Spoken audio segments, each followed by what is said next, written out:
여러분, 매일 하고 있는 그 걷기 운동, 혹시 여러분의 건강을 지켜주는 게 아니라 오히려 해치고 있다는 사실을 알고 계신가요? 오늘 저는 한국의 주요 병원과 건강 전문가들이 잘 알려주지 않는 충격적인 진실을 모두 공개하려 합니다. 저는 서울의과대학을 졸업하고 45년 동안 노인의학과 재활, 의학을 연구하며 수많은 고령 환자를 치료해온 정현수입니다. 삼성서울병원에서 노인의학과 과장으로 25년을 근무했고, 현재 78세인 제가 지난 반세기 동안 직접 진료하며 목격한 놀라운 사실들을 오늘 여러분과 나누고자 합니다. 오늘 이야기에서 제가 공개할 내용은 단순한 운동법이나 건강 팁이 아닙니다. 30분만 투자하시면 남은 인생의 건강과 활력을 완전히 바꿀 수 있는 생명의 비밀을 알려드릴 겁니다. 이 정보를 활용하면 불필요한 병원비를 절약할 수 있을 뿐만 아니라 무엇보다 건강하고 활기찬 노년을 맞이할 수 있습니다. 혹시 여러분도 하루 10,000보는 걸어야 한다고 믿고 계시나요? 매일 새벽 5시에 일어나 2시간씩 산을 오르며 건강을 위해라고 자신을 설득하고 계시진 않나요? 맨발 걷기나 장거리 트레킹이 만병통치약이라고 생각하진 않으신가요? TV에서 소개하는 기적의 걷기 운동법을 그대로 따라하고 있진 않나요? 만약 그렇다면 지금 바로 멈추셔야 합니다.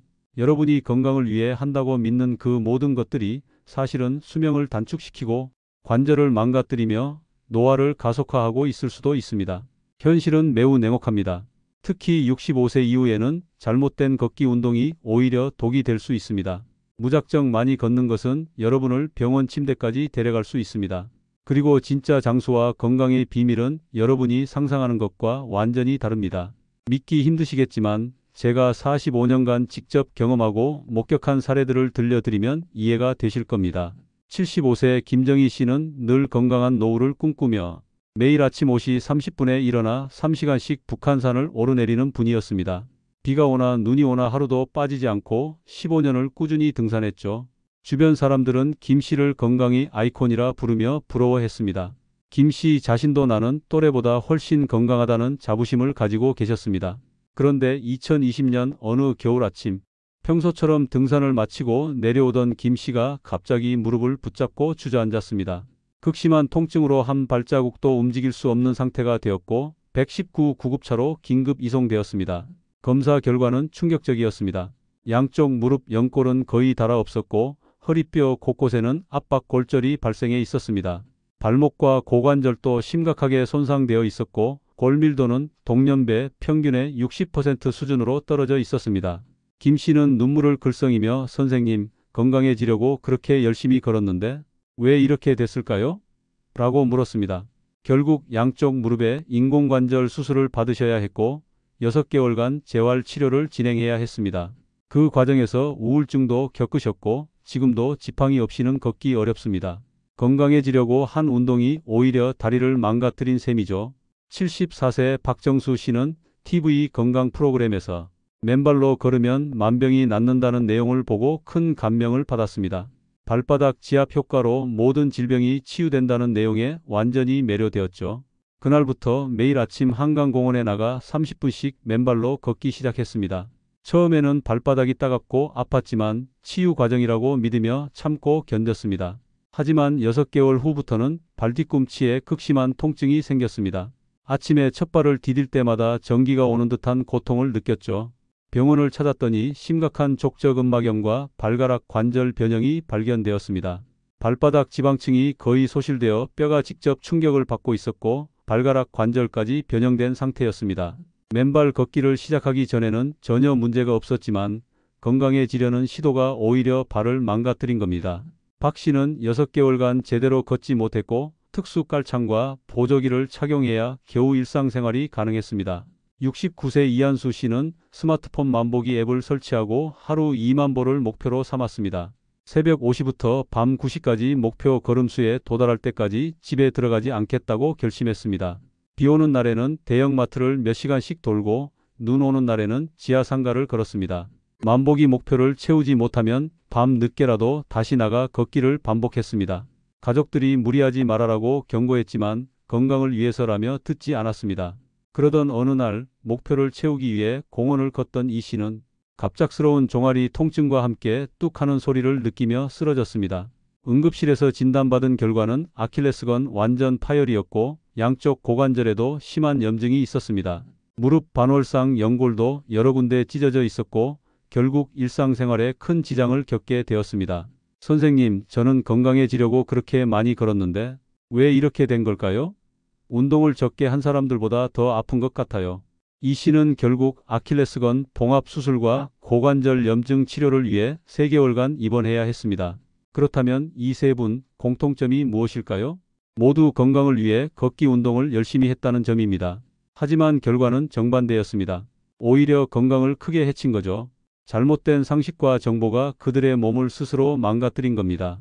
제가 지난 45년간 수만 명의 고령 환자들을 진료하면서 깨달은 가장 중요한 사실은 바로 이것입니다. 인간의 노화는 다리부터 시작된다는 것입니다. 이건 단순한 경험담이 아닙니다. 수많은 의학 연구와 임상 데이터가 이를 뒷받침합니다. 한국인의 근육량은 30세를 정점으로 매년 0.5에서 1%씩 줄어듭니다. 50세 이후에는 속도가 12%로 빨라지고 70세 이후에는 연간 33.5%씩 급격히 감소합니다. 특히 다리 근육은 팔 근육보다 2배 이상 빠르게 줄어듭니다. 제가 직접 측정한 데이터를 보면 65세 한국 남성의 평균 하체 근육량은 25세의 약 65% 수준입니다. 75세가 되면 절반 정도로 떨어지죠. 여성은 더 심각합니다. 75세가 되면 25세 때의 근육량이 겨우 40% 수준으로 줄어듭니다. 근육량이 줄어들면 힘만 약해지는 게 아닙니다. 기초 대사율이 떨어지고 혈당 조절 능력이 약해집니다. 면역력도 함께 저하됩니다. 골밀도까지 줄어들어 골절 위험이 크게 증가합니다. 65세 이후에는 관절 연골 재생 능력이 급격히 떨어집니다. 젊을 때는 운동으로 연골이 손상돼도 밤새 회복되지만 나이가 들면 손상된 연골은 완전히 회복되지 않습니다. 특히 무릎 연골은 65세 이후 매년 23%씩 얇아집니다. 잘못된 걷기 운동으로 과도한 충격을 받으면 이 속도는 훨씬 빨라집니다. 한 번 따라 없어진 연골은 인공관절 수술 외에는 회복 방법이 없습니다. 제가 지난 10년간 무릎 인공관절 수술 환자 1204명을 분석했더니 78%가 건강을 위해 열심히 걸었다라고 답했습니다. 흥미로운 점은 운동을 전혀 하지 않은 사람들보다 과도하게 걸은 사람들에게서 더 심한 관절 손상이 나타났다는 것입니다. 65세 이후에는 평형 감각 기능이 급격히 떨어집니다. 발과 관절의 고유 감각도 감소해 균형이 불안정해집니다. 이 때문에 낙상 위험이 급격히 높아집니다. 한국 65세 이상 노인 중 4명 중 1명은 1년에 한 번 이상 넘어집니다. 더 심각한 건 낙상으로 골절이 발생하면 1년 내 사망률이 20%에 달한다는 사실입니다. 많은 분들이 걷기만 하면 균형이 좋아진다고 잘못 알고 있습니다. 사실은 정반대입니다. 같은 동작만 반복하면 특정 근육은 발달하지만 다른 근육은 약해져 균형 감각이 오히려 나빠집니다. 최근 TV와 인터넷에는 맨발 걷기, 하루 2만 보 걷기 같은 건강 정보가 넘쳐납니다. 하지만 대부분 젊은 사람을 대상으로 한 연구이거나 과학적 근거가 없는 경우가 많습니다. 65세 이후에는 맨발 걷기가 특히 위험합니다. 65세 이후 발바닥 지방층은 매년 35%씩 얇아집니다. 이 지방층은 걸을 때 충격을 흡수하는 쿠션 역할을 합니다. 얇아지면 뼈가 직접 충격을 받아 족저근막염, 발뒤꿈치 통증, 중족골 골절 위험이 높아집니다. 나이가 들면서 발을 지지하는 인대와 근육이 약해집니다. 맨발로 걸으면 발 아치가 무너져 평발이나 외반족 변형이 생길 수 있습니다. 65세 이후 발 감각이 떨어집니다. 당뇨가 있는 경우는 더 위험합니다. 감각이 둔해 작은 상처도 느끼지 못해 심각한 감염으로 이어질 수 있습니다. 제가 치료한 맨발 걷기 관련 환자들의 대표적인 증상은 족저근막염 67%, 발가락 관절염 45%, 발목 염좌 38%, 중족골 피로골절 23%, 발톱 손상 및 감염 34%였습니다. 하루 1만 보, 2만 보 목표 자체가 문제입니다. 1960년대 일본 만보 회사에서 상품 홍보를 위해 만든 마케팅 슬로건이 지금까지 이어진 겁니다. 2019년 하버드 의대 연구에 따르면 65세 이상 여성은 하루 4,400보만 걸어도 사망률이 크게 줄었고 7,500보 이상에서는 추가적인 건강 효과가 거의 없었습니다. 오히려 하루 12,000보 이상 걷는 그룹에서는 관절 손상과 심혈관 질환 위험이 증가했습니다. 과도한 걷기가 미치는 악영향은 다음과 같습니다. 첫째, 약해진 관절에 과도한 충격이 가해져 연골 손상이 가속화됩니다. 둘째, 걷기는 주로 다리 앞쪽 근육만 사용합니다. 다른 근육은 약해져 균형과 체력에 악영향을 줍니다. 셋째, 평형 감각과 발 감각 저하로 낙상 위험이 급격히 높아집니다. 뒤쪽과 옆쪽 근육은 상대적으로 약해져서 근육 불균형이 심해집니다. 심혈관에는 과도한 부담이 가해져 부정맥이나 혈압 상승을 유발할 수 있습니다. 장시간 걷기로 인한 과도한 활동은 탈수와 전해질 불균형을 초래할 수 있습니다. 과도한 운동은 스트레스 호르몬인 코티솔 분비를 증가시켜 면역력을 떨어뜨립니다. 제가 이런 말씀을 드리는 이유는 단순한 이론 때문만이 아닙니다. 저 자신도 잘못된 걷기 운동으로 고생한 경험이 있기 때문입니다. 65세까지는 저도 의사라서 건강관리를 철저히 해야 한다는 생각으로 매일 아침 1시간씩 빠르게 걷기를 했습니다. 주말에는 가족들과 함께 등산도 즐겼죠. 그때는 나는 또래보다 훨씬 건강하다고 자부했습니다. 하지만 70세가 되면서 몸에 이상한 변화들이 나타나기 시작했습니다. 아침에 일어나면 무릎이 뻣뻣하고 오래 걸으면 허리가 아팠습니다. 처음에는 나이 때문이겠지라고 생각했습니다. 하지만 72세 어느 날 평소와 같이 아침 걷기를 하던 중 갑자기 무릎에서 뚝하는 소리와 함께 극심한 통증이 찾아왔습니다. 검사 결과는 반월상 연골 파열이었습니다. 그때 깨달았습니다. 환자들에게는 나이에 맞는 적절한 운동을 조언하면서 정작 저 자신은 젊었을 때와 같은 방식으로 운동하고 있었다는 것을요. 그 이후로 저는 운동 방법을 완전히 바꾸었습니다. 장시간 걷기 대신 짧은 시간 근력 운동을 시작했고 유연성과 균형 감각을 기르는 운동을 추가했습니다. 결과는 놀라웠습니다. 무릎 통증이 사라졌고 오히려 체력이 더 좋아졌습니다. 지금 80세인 저는 6,570세 때보다 더 건강합니다. 이것이 바로 올바른 운동의 힘입니다. 그렇다면 65세 이후 진짜 건강 장수의 비밀은 무엇일까요? 45년간의 임상 경험과 최신 의학 연구 결과 그리고 제 자신의 경험을 바탕으로 진짜 비밀들을 공개하겠습니다. 첫 번째 비밀, 근력이 곧 생명력입니다. 87세 김순자 할머니의 기적 같은 이야기를 들려드리겠습니다. 김 할머니는 82세에 처음 제게 오셨을 때 휠체어를 타고 계셨습니다. 다리 근육이 거의 없어서 혼자서는 일어설 수도 없는 상태였죠. 골밀도도 심각하게 낮았고 근육량은 평균의 40% 수준이었습니다. 가족들은 이제 회복이 불가능할 것 같다며 거의 포기 상태였습니다. 하지만 저는 김 할머니를 포기하지 않았습니다. 할머니, 지금부터 새로운 인생이 시작됩니다. 라고 말씀드렸습니다. 할머니께 처방한 것은 걷기가 아니라 침대에서 할 수 있는 간단한 근력 운동이었습니다. 누워서 다리 들기, 앉았다 일어나기, 팔 들어 올리기 같은 기본 동작들이었죠. 처음에는 다리를 5cm도 들어 올리지 못하셨습니다. 하지만 포기하지 않으셨어요. 매일 조금씩, 정말 조금씩 근력이 늘어갔습니다. 3개월 후 김 할머니는 침대 끝에 앉아 스스로 일어설 수 있게 되었습니다. 6개월 후에는 지팡이를 짚고 걸을 수 있게 되었죠. 1년 후에는 지팡이 없이도 베갯물 걸을 수 있게 되었습니다. 지금 87세인 김 할머니는 매일 혼자 산책을 하고 장을 보러 다니며 요리까지 직접 하십니다. 근육량도 정상 범위까지 회복되었고 골밀도도 크게 향상되었습니다. 선생님, 걷기만 했다면 절대 이렇게 회복할 수 없었을 거예요. 근력 운동이 이렇게 중요한 줄 몰랐어요. 이제는 제가 또래보다 훨씬 건강해요. 이것이 바로 핵심입니다. 65세 이후에는 유산소 운동인 걷기보다 근력을 유지하고 키우는 운동이 훨씬 중요합니다. 근육이 없으면 아무리 걸어도 소용이 없습니다. 최신 의학 연구에서도 이를 뒷받침합니다. 2021년 미국 스포츠의학회 대규모 연구에 따르면 65세 이상 노인이 주 2회 근력 운동을 하면 사망률이 31% 감소했습니다. 반면 유산소 운동만 하는 그룹에서는 사망률 감소가 12%에 불과했습니다. 근력 운동을 하는 노인들은 낙상 위험이 42% 낮았고 골절 위험은 48% 낮았습니다. 심혈관 질환 발생률은 35% 낮았고 치매 발생 위험은 29% 낮았습니다. 우울증 발생률도 33% 낮았습니다. 두 번째 비밀, 균형 감각이 생사를 가릅니다. 81세 정명호 할아버지는 평소 매일 1시간씩 고원을 걸으셨습니다. 나는 또래보다 건강하다 라고 자부하셨죠.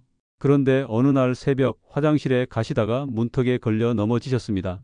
그 바람에 대퇴골 골절을 당하시고 3개월간 입원하셨습니다. 선생님, 평소에 그렇게 많이 걸었는데 왜 넘어졌을까요? 다리 힘은 충분했는데 말이에요. 정 할아버지의 질문에 저는 이렇게 답했습니다. 할아버지, 걷기만으로는 균형 감각을 기를 수 없습니다. 같은 동작만 반복하면 다른 근육들은 약해져서 균형 감각이 나빠질 수도 있어요. 나이가 들면서 뇌의 평형기관과 발바닥의 고유 수용 감각이 떨어집니다. 이를 보완하는 특별한 훈련 없이 걷기만 하면 낙상 위험이 오히려 높습니다. 정 할아버지께는 균형 운동을 처방했습니다. 한 발로 서기, 눈 감고 서기, 제자리 걷기, 직선 위 걷기, 뒤로 걷기 같은 간단한 동작들이었습니다. 처음에는 2초도 한 발로 서지 못하셨지만 3개월 후에는 30초까지 가능하게 되었습니다. 선생님, 예전보다 훨씬 안정감이 있어요. 계단 오르내릴 때도 무섭지 않고 밤에 화장실 갈 때도 자신 있게 걸을 수 있어요. 한국 65세 이상 노인 낙상 통계를 보면 더욱 심각합니다. 연간 낙상 발생률은 27.8%, 낙상으로 인한 골절 발생률은 8.2%, 낙상 후 1년 내 사망률은 24.1%에 달합니다. 낙상으로 인한 연간 의료비는 3조 2천억 원에 이릅니다. 이 중 대부분은 균형 감각 훈련만 제대로 했어도 예방할 수 있었던 것들입니다. 세 번째 비밀, 유연성이 삶의 질을 결정합니다. 75세 손미경 할머니는 매일 공원에서 1시간씩 빠르게 걸으시는 분이었습니다. 10년간 꾸준히 걷기 운동을 해오셨죠. 그런데 어느 날부터 어깨와 목이 점점 뻣뻣해지고 허리도 구부정해지기 시작했습니다. 선생님, 걷기 운동을 열심히 하는데 왜 몸이 더 굳어질까요? 옷 입기도 힘들고 높은 곳에 있는 물건도 꺼내기 어려워요. 손 할머니의 문제는 명확했습니다. 걷기는 주로 하체 근육만 사용하는 운동이기 때문에 상체와 관절의 유연성에는 별다른 도움이 되지 않습니다. 오히려 같은 동작만 반복하면 특정 근육은 경직되고 관절의 가동 범위는 좁아질 수 있습니다. 손 할머니께는 간단한 스트레칭과 관절 운동을 처방했습니다. 목 좌우로 돌리기, 어깨 돌리기와 위로 올리기, 허리 좌우로 돌리기, 다리 뒤로 당기기, 발을 위로 쭉 뻗기. 이런 기본 동작들을 매일 15분씩만 하도록 했죠. 2개월 후 손 할머니는 놀라운 변화를 경험하셨습니다. 몸이 한결 가벼워졌어요. 어깨 결림도 없어지고 허리도 편해졌어요. 걷기만 할 때는 이런 변화가 전혀 없었는데요. 유연성 운동의 놀라운 효과는 다음과 같습니다. 관절 가동 범위 40% 증가, 만성 통증 68% 감소, 수면의 질 45% 향상, 스트레스 수준 52% 감소, 일상생활 만족도 73% 증가. 네 번째 비밀, 호흡이 모든 것을 바꿉니다. 많은 분들이 간과하는 것이 바로 올바른 호흡입니다. 나이가 들면서 호흡근이 약해지고 폐활량이 감소하며 산소 교환 효율도 떨어집니다. 이 상태에서 무리한 걷기 운동을 하면 오히려 몸에 해가 될 수 있습니다. 78세 박철민 할아버지는 매일 아침 등산을 하시는 분이었는데 어느 날부터 조금만 걸어도 숨이 차고 심장이 두근거린다고 하셨습니다. 검사 결과 특별한 심장 질환은 없었지만 호흡 패턴이 매우 약하고 빨랐습니다. 할아버지께 복식 호흡법을 가르쳐 드렸습니다. 깊고 천천히 숨을 들이마시고 더 천천히 내쉬는 방법이었죠. 처음에는 어색해 하셨지만 한 달 후부터 놀라운 변화가 나타났습니다. 선생님, 같은 거리를 걸어도 예전처럼 숨이 차지 않아요. 오히려 마음도 편안해지고 잠도 더 잘 와요. 올바른 호흡법의 효과는 다음과 같습니다. 폐활량 25% 증가, 산소 포화도 향상, 혈압 안정화, 스트레스 호르몬 감소, 수면의 질 개선. 이제 나이에 맞는 올바른 운동 혁명을 말씀드리겠습니다. 65세 이후에는 어떻게 운동해야 할까요? 제가 45년간의 경험으로 개발한 3일 황금 법칙과 연령별 맞춤 운동법을 상세히 알려드리겠습니다. 첫 번째, 일주일에 3번. 65세 이후에는 매일 운동할 필요가 없습니다. 오히려 회복 시간이 충분해야 근육이 제대로 만들어집니다. 젊을 때는 24시간이면 충분했던 회복 시간이 65세 이후에는 4,872시간이 필요합니다. 미국 뉴아케 연구에 따르면 65세 이상 노인이 일주일에 3번 운동하는 것이 매일 운동하는 것보다 근력 증가 효과가 23% 더 높았습니다. 이는 충분한 휴식이 근육 회복과 성장에 얼마나 중요한지를 보여줍니다. 두 번째, 한 번에 20분 정도가 가장 효과적입니다. 20분을 넘어가면 오히려 스트레스 호르몬인 코티솔이 과도하게 분비되어 근육 분해를 촉진하고 면역력을 떨어뜨립니다. 제가 추적 관찰한 1,500명의 환자 데이터를 분석한 결과 15분 운동군은 근력 증가 32%, 부상률 3%, 3,045분 운동군은 근력 증가 18%, 부상률 15%, 60분 이상 운동군은 근력 증가 8%, 부상률 31%였습니다.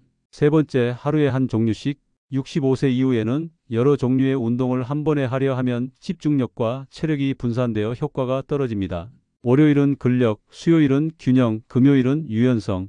하루에 한 가지씩 집중하는 것이 훨씬 효과적입니다. 연령별 세분화 운동 전략을 소개하겠습니다. 6569세, 적응과 전환의 시기. 젊을 때의 운동 방식에서 나이에 맞는 운동 방식으로 전환하는 중요한 시기입니다. 아직 체력이 남아있지만 무리하면 안 되는 시기입니다. 권장 운동 강도 중등도, 본인 최대 능력의 6070%, 운동시간 주 3회, 해당 2025분, 주의사항 무리를 주는 운동 피하기, 구체적 운동 프로그램, 의자 스쿼트 10회 3세트, 벽 팔굽혀 펴기 8회 3세트, 한발서기 10초 5회, 직선 걷기 20걸음 3회, 전신 스트레칭 15분, 7074세, 안전 중심의 시기. 운동 효과보다 안전을 최우선으로 생각해야 합니다. 권장 운동 강도 저중등도, 본인 최대 능력의 50%, 운동시간 주 3회, 해당 15분. 모든 운동은 앉거나 지지무를 잡고 실시. 구체적 운동 프로그램. 월요일 의자에서 일어서기 8회 3세트, 앉아서 아령 들기 10회 2세트.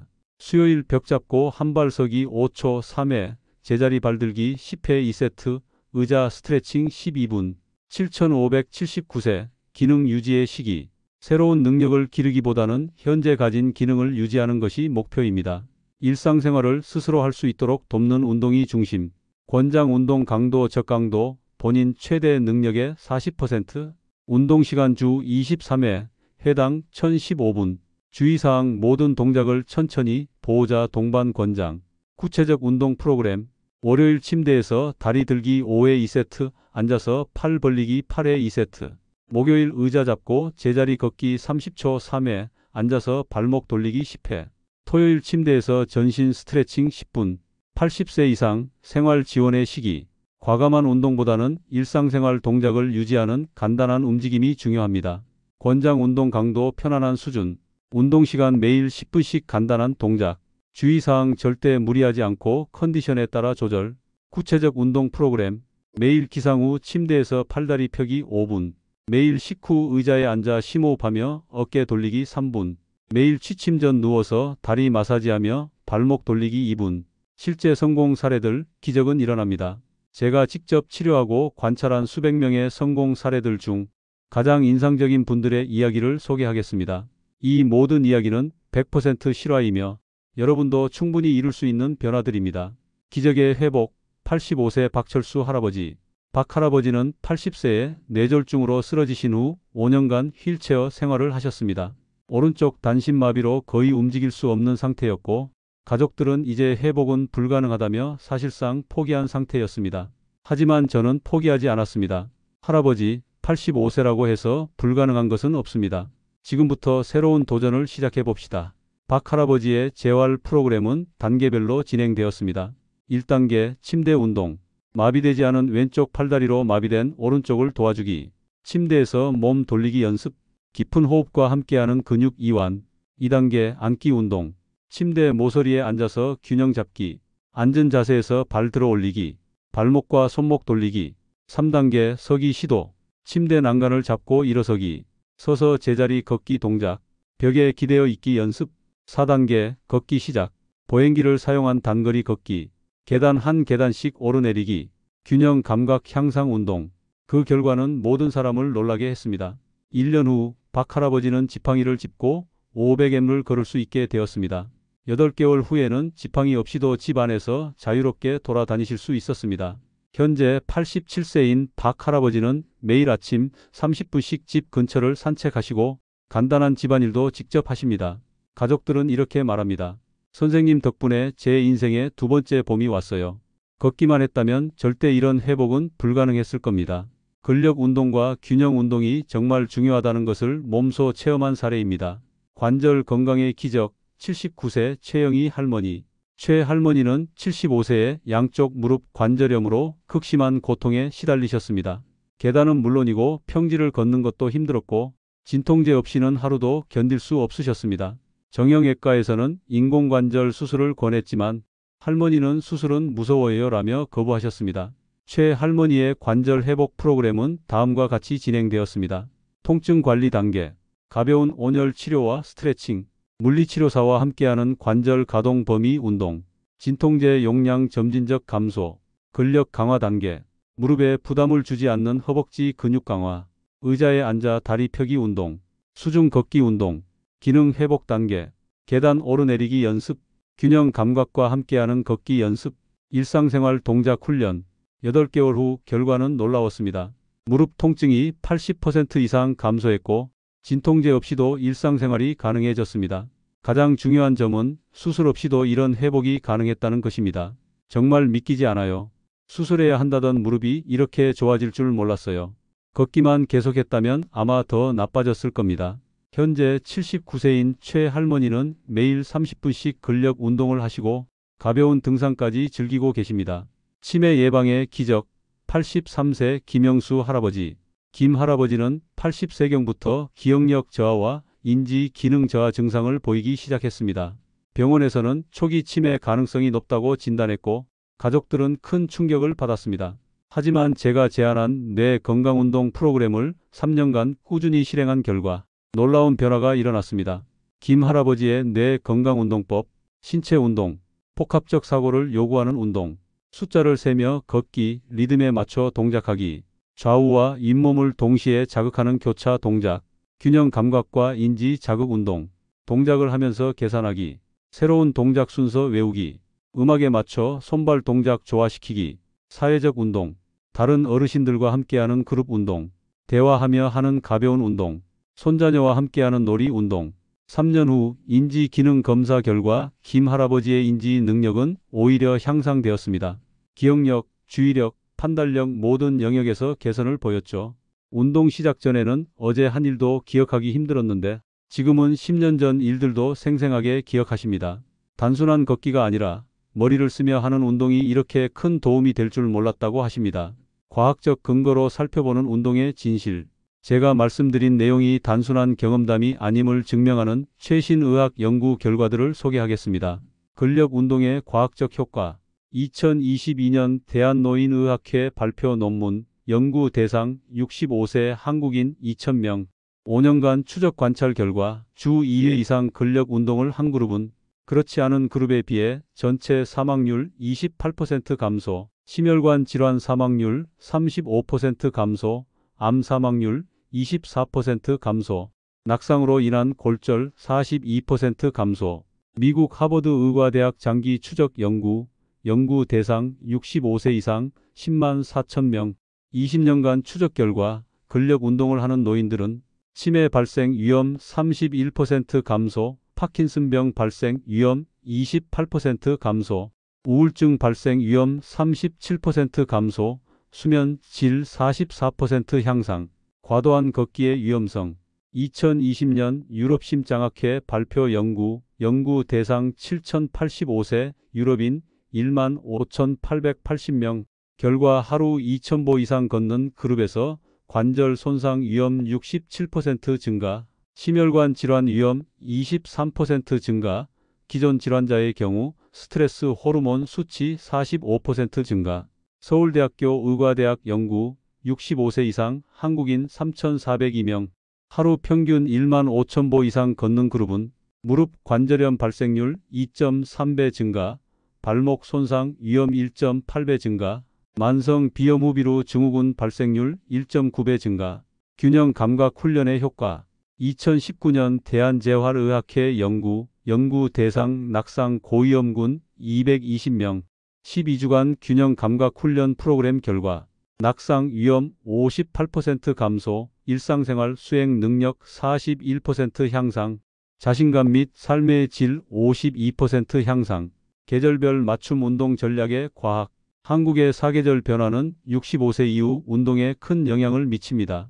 각 계절의 특성에 맞춘 운동 전략을 과학적 근거와 함께 설명드리겠습니다. 봄철, 5월 재활과 적응의 계절. 겨울 동안 실내에서 주로 생활한 몸은 근육량이 58% 감소하고 관절 가동 범위도 17% 줄어듭니다. 봄철에는 이를 회복하는 것이 우선입니다. 봄철 운동의 과학적 원리. 일사량 증가로 비타민 합성 증가, 뼈 건강과 근육 기능 향상, 기온 상승으로 관절 경직 완화, 운동 효과 증대, 알레르기 유발소 증가로 실내 운동 병행 필요,